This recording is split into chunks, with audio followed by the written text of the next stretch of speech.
అసలు మనం 24 సీట్లకు పోటీ చేయగలమా? మన పార్టీ ఇంత అధ్వాన్నంగా ఉందే.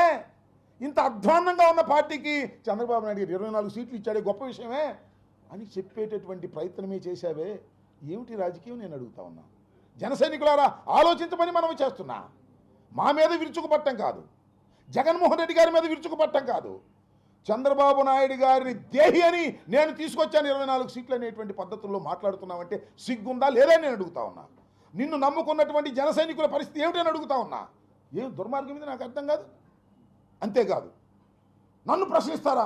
ఏందయ్యా నాకు అర్థం కాలేదు. ప్రశ్నించడానికే పెట్టిన రాజకీయ పక్షం అన్నావే, ప్రశ్నించడం ప్రజాస్వామ్యంలో హక్కు అన్నావే, నన్ను ప్రశ్నిస్తారా? నన్ను ప్రశ్నించేవాడు నాయకుడు ఉండొద్దు. పోండి, నన్ను ప్రశ్నించేవాళ్ళు. నన్ను మెచ్చుకునేవాడే నాయకుడు ఉండాలా? అది 24 సీట్లు ఎందుకు తీసుకుని అడిగితే ఒప్పుకోను నేను. ఏమిటిది? ఈ దుర్మార్గం ఏంటి? ఈ అన్యాయం ఏంటి? ఈ అక్రమం ఏంటి? ఇదేనా రాజకీయాలు? నేను చాలా సందర్భాల్లో చెప్పా, ఇప్పుడు కూడా చెప్తున్నా. పవన్ కళ్యాణ్ అనే వ్యక్తి, నాకు గౌరవమే పవన్ కళ్యాణ్ గారు అంటే, నాకు ఏ విధమైనటువంటి అగౌరవం లేదు. చిరంజీవి గారి తమ్ముడు, మంచి సినిమా యాక్టరు, బ్రహ్మాండంగా సినిమాలు ఆడతాయి. మా కులంలో పుట్టినవారు, అగ్రస్థానానికి వెళ్ళిన వాళ్ళు సమాజంలో ఒక రంగంలో, వీఆర్ లైక్ దెమ్. బట్ కానీ నువ్వు చేస్తున్నది ఏమిటయ్యా నాకు అర్థం కాలేదు. నిన్ను నమ్ముకున్న వాళ్ళు, మేము నమ్ముకోవాలా, ఎందుకంటే నీ నీ సంగతి మాకు తెలుసు కాబట్టి. నిన్ను నమ్ముకున్న అమాయకమైన జనం ఉన్నారే, నిన్ను నమ్ముకున్న కులస్తులు ఉన్నారే, వాళ్ళేదో నువ్వు ముఖ్యమంత్రి అవుతావు అనుకున్నారే. ముఖ్యమంత్రి కాకపోతే కాపోయావు, అసలు ముఖ్యమంత్రికి పనికిరారు అనేటువంటి పద్ధతుల్లో నువ్వు మాట్లాడుతున్నావంటే, నేను అనేక సందర్భాల్లో చెప్పా, ఒక రాజకీయ నాయకుడిగా, ఒక కాపు కులానికి చెందిన వ్యక్తిగా నేను అనేక సందర్భాల్లో చెప్పా, పవన్ కళ్యాణ్ గారు రాజకీయాలకు పనికిరాని వ్యక్తి. పవన్ కళ్యాణ్ గారికి రాజకీయాలు తెలియవు. పవన్ కళ్యాణ్ గారిని నమ్ముకుంటే కుక్క తోక పట్టుకొని గోదావరి ఈదినట్టే. సోదరులారా నమ్మకండి అని అనేక సార్లు చెప్పాను నేను. అయినా సరే మా పవన్ కళ్యాణ్ సీఎం కావాలన్నారు. ఇవాళ అరవండి నేను అడుగుతా ఉన్నా. పవన్ కళ్యాణ్ సీఎం కావాలని కోరుకునేవాళ్ళు ఇవాళ పవన్ కళ్యాణ్ని సీఎంగా చూడలేకపోతే, కనీసం వినలేకపోతే చంద్రబాబు సీఎం అని అంటారా అని అడుగుతా ఉన్నా. చంద్రబాబు సీఎం అని అనండి. ఇవాళ ఇలాంటి పరిస్థితి ఎందుకు దిగజారిపోయిందో మీ రాజకీయ పక్షం ఆలోచించమని మనం చేస్తున్నా. దుర్మార్గమైనటువంటి రాజకీయాలు. అదేమంటే ఏయో చెప్తున్నాడు. ఏమంటాడు? ఏ జగన్ అరుపు. పవన్ కళ్యాణ్ని సీఎంగా చూడలేకపోతే, కనీసం వినలేకపోతే చంద్రబాబు సీఎం అని అంటారా అని అడుగుతా ఉన్నా. చంద్రబాబు సీఎం అని అనండి. ఇవాళ ఇలాంటి పరిస్థితి ఎందుకు దిగజారిపోయిందో మీ రాజకీయ పక్షం ఆలోచించమని మనం చేస్తున్నా. దుర్మార్గమైనటువంటి రాజకీయాలు. అదేమంటే ఏయో చెప్తున్నాడు. ఏమంటాడు? ఏ జగన్ అరుపు. ఏం జగన్ అండు? ఏ జగన్ నాలో మంచితనాన్ని చూశావు, నాలో శాంతిని చూశావు, ఇక చూస్తావు. ఏం చూస్తావా? ఎన్నిసార్లు చెప్పావు డైలాగు? ఇప్పటికి నీ పార్టీ పెట్టిన తర్వాత ఎన్నిసార్లు చెప్పావు నువ్వు? మళ్ళీ చెబుతున్నావు. బెదిరిస్తావు. ఎవరిని బెదిరిస్తావా? నాకు అర్థం కాలేదు. పవన్ కళ్యాణ్ గారు ఎవరిని బెదిరిస్తావు నువ్వు? దమ్ముండి చంద్రబాబుని బెదిరించు, 4 సీట్లు తెచ్చుకో. ఎవరిని బెదిరిస్తావు? జగన్మోహన్ రెడ్డిని బెదిరిస్తావా? ఏమిటయ్యా నాకు అర్థం కాలేదు. ఒక్కసారి నీ వెంట ఉన్న జన సైనికుల్ని రహస్యంగా పిలిచి అడుగు. చంద్రబాబు గొప్పోడో, జగన్ గొప్పోడో వాళ్ళ అంతరాత్మ నుంచి చెప్తారు. జగన్ వీరుడని చెప్తారు. ఏ కాకైనా జగన్ పోరాడగలిగిన శక్తి ఉందని చెప్తారు. ఎవరిని దేహి అనుకోకుండా ముందుకు వెళ్ళగలిగిన శక్తి సామర్థ్యాలు ఉన్నటువంటి రాజకీయ నాయకుడు జగన్ అని చెప్తారు. ఈ రాష్ట్రాన్ని 5 సంవత్సరాలు పరిపాలన చేయటమే కాదు, మళ్ళా రాబోయే కాలంలో పరిపాలన చేయటానికి ప్రజల మన్నన పొందుతున్న వ్యక్తి జగన్ అని చెప్తారు. గుర్తుపెట్టుకో. నీ వెంట ఉన్నటువంటి జన సైనికులకు సైతం, తెలుగుదేశం కార్యకర్తలు సైతం అంతర్మదనంలో, అంతరాత్మలో జగన్ మొగోడు అనేటువంటి మాట ఉంది. నీకెక్కడుందయా బాబు? నీ జనమే నిన్ను అంటున్నారు. చిచి మా పవన్ కళ్యాణ్ ఏంటండి నాకు అర్థం కాలేదు, చంద్రబాబు సంగీతాడు ఏంటండి అని అడుగుతా అర్థం కాలేదు. ఇంకో మాట ఉన్నాయండి నాకు అర్థం కాని అంశం. నాకు చాలా బాధ కూడా వేసింది. ఎందుకంటే 4 దశాబ్దాల రాజకీయ చరిత్ర ఉన్నటువంటి ఉద్దండు చంద్రబాబు నాయుడు గారిని 52 రోజులు జైల్లో పెడితే నాకు బాధేసింది అని ఒక విధంగా విలపించాడు పవన్ కళ్యాణ్ గారు. ఏమండి పవన్ కళ్యాణ్ గారు, చంద్రబాబు నాయుడు గారిని 52 రోజులు జైల్లో పెడితే అంత బాధేసిందే? చంద్రబాబు నాయుడు గారు స్కిల్ స్కామ్లో దొరికిపోతే 52 రోజులు పెడితే బాధేసిందే?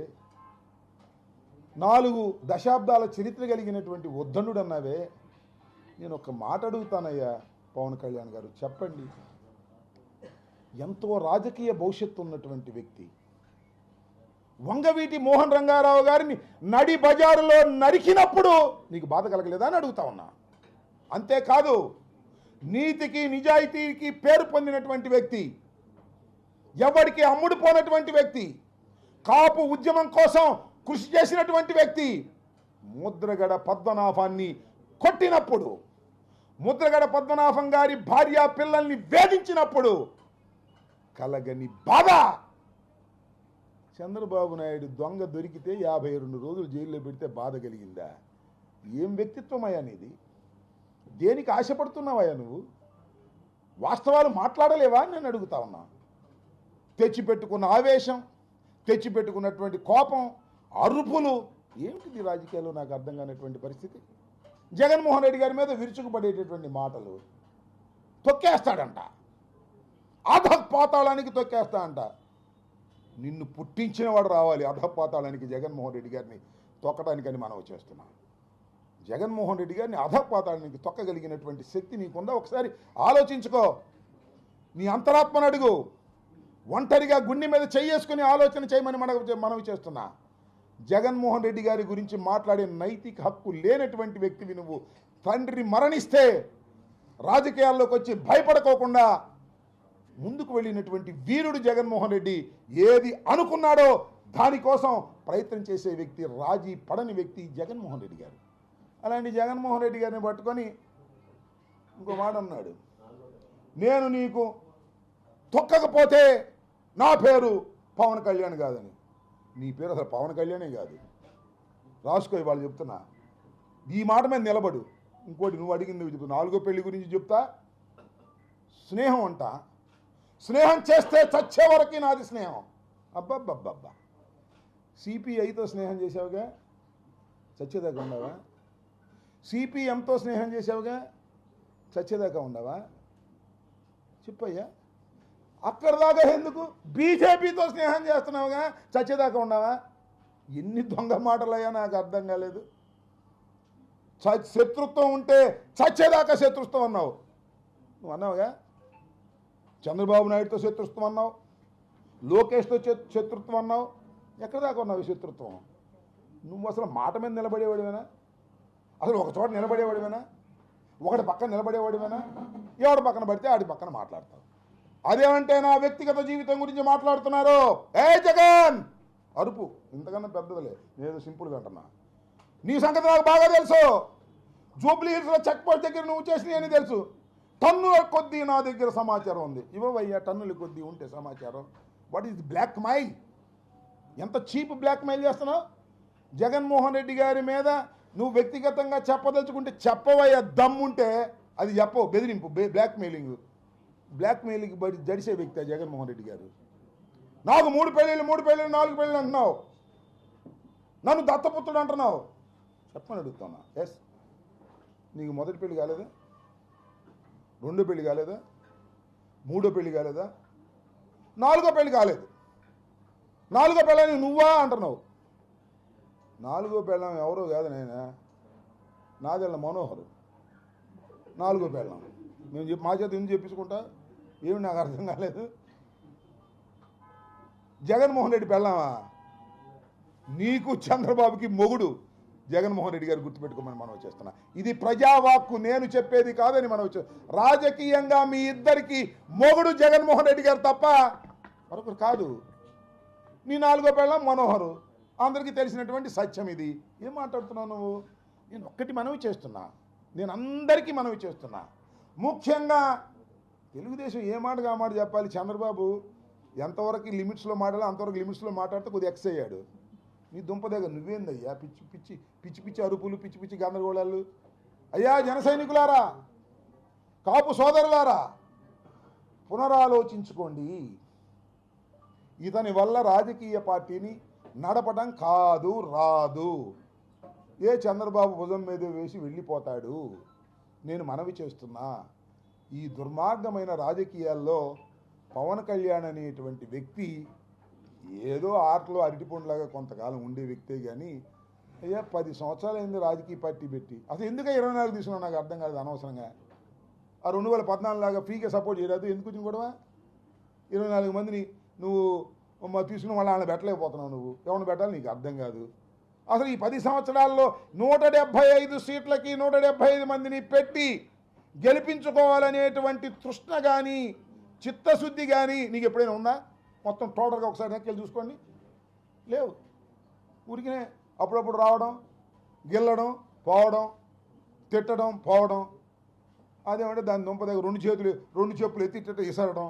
ఏమిదా నీ రాజకీయం? నీకు రాజకీయాలు రావు. నేను మనవి చేస్తున్నా, కొన్నాళ్ళు పోయిన తర్వాత చంద్రబాబే తలకాయ పట్టుకుంటాడు. ఎందుకురా బాబు ఈ పవన్ కళ్యాణ్తో నేను పొత్తు పెట్టుకున్నాను అనే దశకు నువ్వు తీసుకెళ్లేటట్టు పరిస్థితిలో ఉన్నావు. మీకు చివాట్లు తప్పవు. చంద్రబాబు నాయుడు గారి ద్వారా ఇది గమనించవలసిందిగా నేను మనవి చేస్తున్నాను. రాష్ట్ర ప్రజానీకంకి నేను మనవి చేస్తున్నాను. ఇది ఈ పొత్తు ఆయనే చెప్తున్నాడు విజయవంతమైన పొత్తు. పొత్తు విజయవంతమైందో లేదో తర్వాత తెలిసిద్ది. సూపర్ సక్సెస్ అంట చంద్రబాబు చెబుతున్నాడు.